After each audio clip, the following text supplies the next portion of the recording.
আসসালামু আলাইকুম। নতুন একটা ভিডিওতে আপনাদেরকে স্বাগতম। বাটাবাটির পর্ব শেষ করে নিতেছি। এবার চলে যাব রান্নার পর্বে। আজকে আমি রান্না করতেছি না, রান্না করতেছে আমার আব্বু। আজকে মুরগির মাংস দিয়ে বিরিয়ানি রান্না করবে। এখানে আমি আব্বুকে হেল্প করতেছি। আমি দুধের মধ্যে লেবু দিয়ে সুন্দর করে আমি এটাকে টক দই বানিয়ে দিব। যখন আর কি টক দই থাকে না তখন এই সিস্টেমে আমরা টক দইটা বানাই।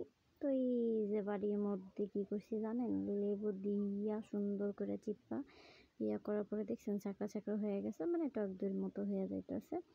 যাই হোক, এই দিকে চুলার মধ্যে রান্না বসাই দিছে। তো পেঁয়াজ ভাজার পর্ব শেষ করে এবার করছে আপনার মশলাপাতি সব দিয়া দিতেছে। আর ওইদিকে দুধের সাথে আরও পেঁয়াজের বেরেস্তাও বানায় রাখছে। যাই হোক, মশলাটা সুন্দর করে এবার আব্বু সব দিয়ে দিতেছে, দিয়ে এটাকে সুন্দর করে কষিয়ে নেবে। বেশ কিছু টাইম নিয়েছে এটা করার জন্য। তো সবাই কেমন আছেন? আমার নতুন একটা ভিডিওতে আপনাদের সবাইকে স্বাগতম। সাথে আছে আমি তাসলিমা। আমার যদি ভিডিও কোনো একটা অংশে ভালো লেগে যায় তাহলে অবশ্যই একটা লাইক দিয়ে আমার সাথেই থাকবেন। যারা নতুন আছেন আমার চ্যানেলটা সাবস্ক্রাইব করে দিবেন। আর যারা ইতিমধ্যে আমার চ্যানেলটা সাবস্ক্রাইব করেছেন তাদেরকে অসংখ্য ধন্যবাদ। সবার জন্য দোয়া রইল, সবাই ভালো থাকেন এবং আমি এবং আমার পরিবারের জন্য সবাই দোয়া করবেন। আমার আব্বু এদিকে মাংস চুলার মধ্যে দিয়ে দিল। মাংস দিয়ে এবার সুন্দর করে এটাকে নেড়েচেড়ে কষিয়ে নেবে। তো সবাই আমার রান্নাটা দেখেন, মানে আমার না, আমার আব্বুর রান্নাটা দেখেন কেমনে রান্না করতেছে। সে এখন দিয়ে দিছে গরমের মশলা, বুঝছেন, মানে গরম মশলা। এটা দারচিনি। যাই হোক, কাঁচামরিচও দিয়ে দিছে। এই যে আমার আব্বু, অল্প একটু দেখালাম আপনাদেরকে। এইবার রেডিমিক্স রাঁধুনি মশলা, এটাকে এটার সাথে মিক্স করে দিব। তো আপনাদেরকে দেখিয়ে দিলাম। তো এই যে আমার আব্বা পেঁয়াজের বেরেস্তা বানায় রাখছিল, ওইগুলো আর দিতে গেছে। এখন প্লেটের থেকে সরে না, পরে আবার কী করবে, হাত দিয়ে গুতাইয়া ওটা ছুটাইয়া তারপর আবার এটার মধ্যে দিয়ে দিছে।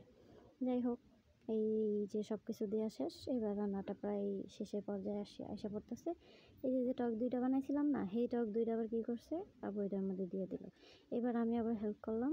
আমি দিয়ে দিলাম সেই রাঁধুনি রেডিমিক্স মশলা। দেওয়ার পরে এই যে দেখেন আমাদের রান্নাটা কমপ্লিট হয়ে গেছে। এইবার আমরা এটাকে কিছুক্ষণ নাড়াচাড়া কমপ্লিট করে নামিয়ে রাখছি। এই দিকে আমার আব্বু কী করছিল, পাতিলের মধ্যে মনে করেন তেল দিছে।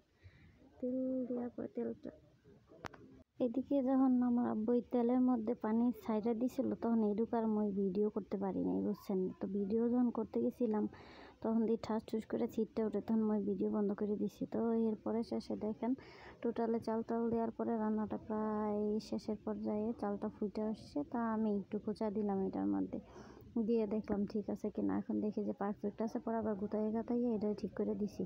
ঠিক কইরা দেওয়ার পরে দেখেন লাস্ট পর্যায়ে চলে আসছে। এবার আমি এগুলোকে খেয়ে নিব। তো সবাই ভালো থাকেন। ভিডিও ভালো লাগলে একটা লাইক দিন, সাবস্ক্রাইব করেন। আল্লাহ হাফেজ।